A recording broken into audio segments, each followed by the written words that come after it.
Hey guys, and welcome back to ScreenFEED. One of the films up for discussion today is The Invisible Man. It's probably one of the most amazing movies I've seen in the past couple of years, and it's now just come on stream on Amazon Prime, so you want to really get into this one.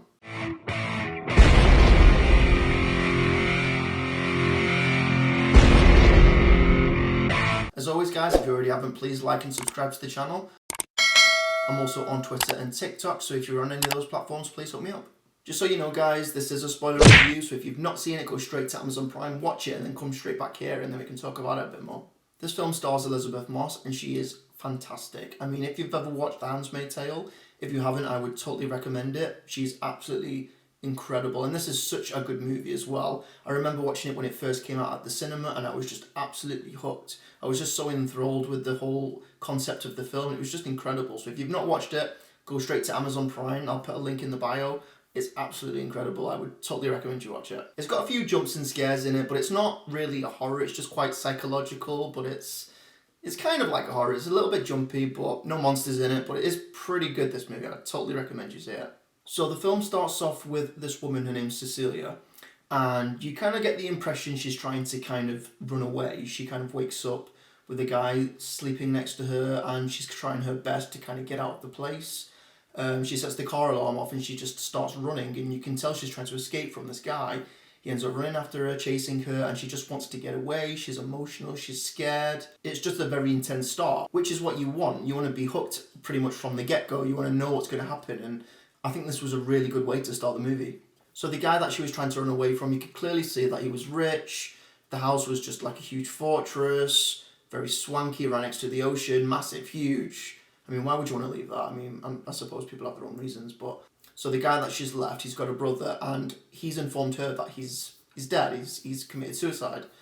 And basically, in a nutshell, she's been left money. She's been left like $5 million. It's a nice little settlement, isn't it? I mean, she has been beaten and mentally abused, but you can definitely see it in her eyes that she's just so done with this. You know, she finally had the courage to leave him, and you have no idea how long it went on for. You know, she didn't look like she had like a black eye, but you can definitely sense that he was this manipulative psychopath. And that's kind of the worst thing, you know, the fact that he can control her mind, what she's thinking, what she's doing. And she says this later on in the film, the fact that he was really manipulative, he was really controlling, he was controlling what she was wearing, eventually what she was thinking. And I just couldn't think of anything worse. You know, I don't have any experience with that. But honestly, to be in that kind of situation, it must be so difficult for somebody to actually just get up and just make that move and decision to just leave. And obviously the fear as well that comes with it later, the fact that he could be tracking you down. And it was so clear, the fact that she was scared to leave the house, and you could really feel it from her, you know, and that's what makes her a good actress. You know, she just had that look in her eyes that's just really convincing, and you can see all the stress and the fear in her eyes, you know, and I think she's just such a quality actress. So now she's been told that he's killed himself. The brother gets in contact with her and says that he's left her $5 million. It was quite an interesting scene, actually. You can obviously feel like she was really relieved, but even for a viewer's point of view, it's almost like, well, that doesn't really make any sense. I mean, he must have been really disturbed just to kill himself, the fact that he couldn't have her. I mean, there was no way for him to just maybe go track her down. You know, that's kind of what you feel that he'll probably do, especially someone demented like that.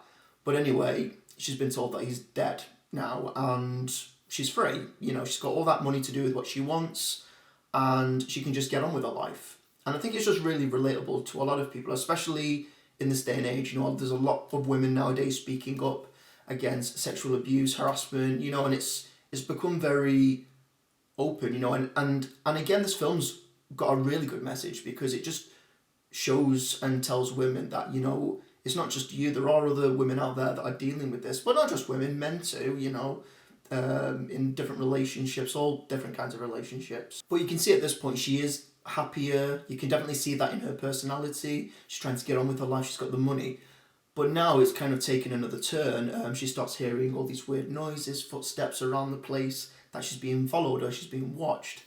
And obviously because she was agoraphobic after leaving him, I think when you're in a state of mind like that, you do feel like you're being watched. But she really felt like this was something that was really happening to her, like physically and probably mentally as well. And a lot of people around her are probably assuming, you know, you've been through a lot, you are going to be feeling this way. But in her mind, in her own mind, she knew there was something not quite right. And the fact that he couldn't be dead, you know, because she started noticing more things and things were happening to her. You know, she was being taunted by him, and it was almost like from a viewer's point of view that it was a ghost just taunting her. But she knew damn well that he wasn't dead. This is what he does. She knows exactly what he's capable of. And for him to actually plan this, I mean, you know, he must have been such a dictator. He was smart and he knew exactly what he was doing. And the fact that he was able to plan his own death and make it look like she was going crazy, but just by taunting her, you know, it's absolutely crazy how it all kind of panned out. But she knew damn well that she wasn't going crazy, and she knew exactly what he was up to. The man's just evil. He was able to open up her emails, send a really bad email to her sister about wanting to kill her, and that scene in the restaurant where he just slits her throat and makes it look like she's done it. Oh my god, like, absolutely mind-blowing. They arrest her, they put her in a mental institution, and just the look on her face, she just looks... I mean, she's had enough, she's crying, she's in tears, but there's moments where she just looks insane. She's got that evil stare, and she's fed up. So what does she do? She goes back to the house, she finds the suit, and you can tell she needs to start thinking differently on how she's going to stop him. You know, she finds out that she's pregnant, she attempts to kill herself, and then she's able to actually stab him a few times, and she finally realises that people are starting to see him, you know, because the suit starts flickering, it's damaged, people can actually see what's going on, and it must have been such a relief for her, you know, and she escapes. And in that moment, her whole persona just seems to change. Like, she's confident in herself, she's fighting him. And that was a very interesting turn on the story as well. She's now pregnant. And then the brother kind of lets on how he is alive, but this can all go away if you cooperate. He wants to be a part of the baby's life and you'll be fine. And then you can kind of see in her eyes, it's like, I knew I was right and you're in on it. The ending really got me as well, actually. Not what I was expecting. I was expecting the boyfriend to do it, but it was actually the brother. And that was such a twist to the end as well. And it was more of a twist because how it happened. Even though we had found the killer, she still believed that they were still both in on it. He did this to make it look like he was the innocent one. You know, he was the victim, when in fact, no, he's not. He planned this. He made the brother do it. And now he's trying to get off scot-free because he knows there's a baby involved and he wants to be a part of the baby. You know, he had a plan exactly what to do, and now that she's having a baby, he probably would have done things a lot differently. And that's just the most interesting thing about it. But she didn't want to leave that. She wanted to have the confession that he was the one that did it. And even at the end, when they both are at the dinner table together at the very end, she still couldn't get that confession out of him. So what does she do? She goes to the toilet, she puts the suit on and kills him. And makes it look like it was a suicide. And the redemption just in her face. But, I mean, in that kind of act, she is pretty much now a murderer. But she didn't want him to get off scot-free because she just knows him. He's manipulative, like I've said before. He's very, very smart. And there was just no proof. So he would have got off scot-free, but she didn't want that. And the only thing for her to do was to kill him, which was the wrong thing to do. I mean, he wouldn't have even gone to jail, you know, so there was only one thing for her to do. And the fact that one of the coppers was outside, one of her very close friends was hearing what was going on, he started to realise that she probably did this, because it is just not clear that he would have committed suicide with what he was hearing in the car. I mean, what an amazing ending. I mean, if it was me personally, I would have done it as well. You know, never mind him getting off scot-free, you know, a man that's been beating me up, manipulating me, yeah, I would have done it as well, you know, hands down to her.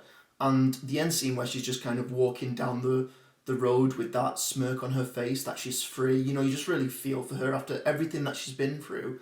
And obviously everything that happened to her after that relationship she had, you know, the fact that he came to her in the suit, taunting her, hurting the people around her, you know, you're just at the end of your tether, course you're going to bloody kill him. Who wouldn't? Such a great ending, honestly. Brilliant movie. And she's such an amazing actress, honestly. Handmaid's Tale, you need to watch. Brilliant. I'd rate this film a 10 out of 10 for sure. It's definitely a film I'd love to keep going back to rewatch. And it's very rare for me to just watch a film over and over again, just to kind of have in the background. But this is definitely one of those movies that I would really enjoy anytime I saw it. But anyway, guys, if you already haven't, please like and subscribe to the channel. I'd really, really appreciate it. Please send me your comments. I'd love to talk to you more about certain films that I've been talking about, TV shows, things that are up and coming. So take care, guys, and have a nice week, and take care soon. Bye.